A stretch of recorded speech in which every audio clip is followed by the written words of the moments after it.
Dolores, you've been a community organizer, a labor organizer. You've lobbied and negotiated for people who held little power in our society. How would you describe the state of social justice in America today?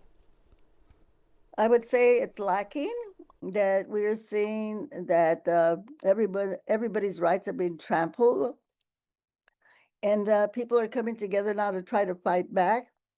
But I would say that social justice is in the dark right now, in the closet. It's totally gone. What concerns you the most about what's happening right now?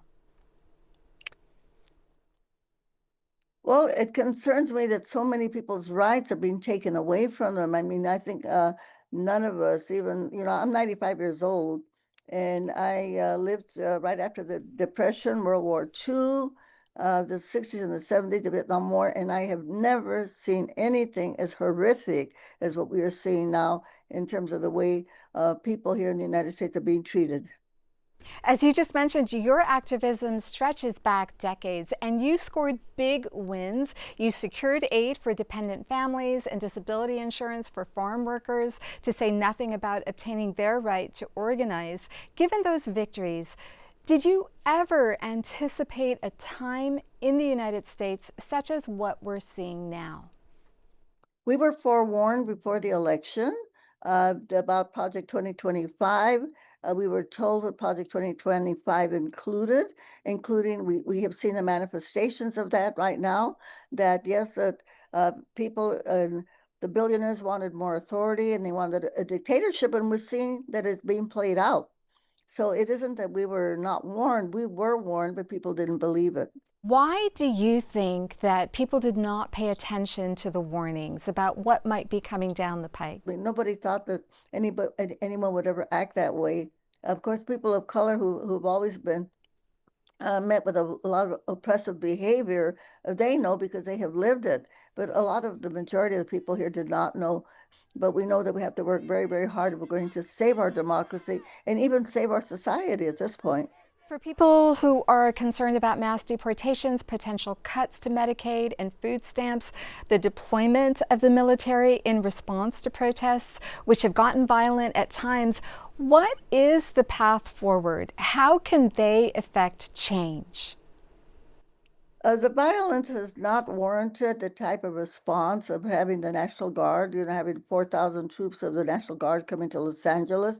Uh, there were some random acts of defiance, I would say, but not to the extent that they had to send in the National Guard.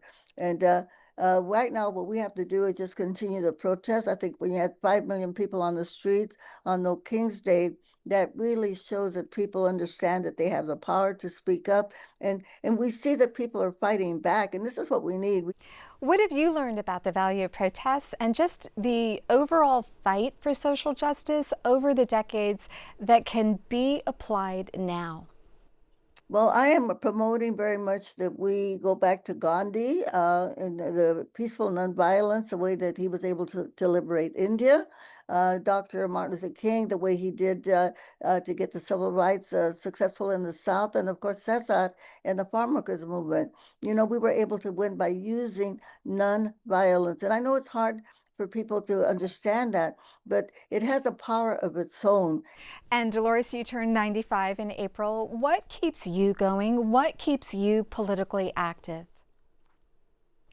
Knowing all of the work that we have to do, and we do know that our main job is to recruit more people to come into the movement, because we do know that the more of us that can participate, this is the way that we can make the changes that we need to make, and this is the way that we can win. I like to say to people, like the poet Neruda said, they can cut all the flowers, but they can't hold back the spring. They can cut all the flowers, but they can't hold back the spring. So we have to be the messengers and the gardeners, and we have to spread the seeds of truth and justice and activism out there. Si se puede. Thank you very much. You're welcome.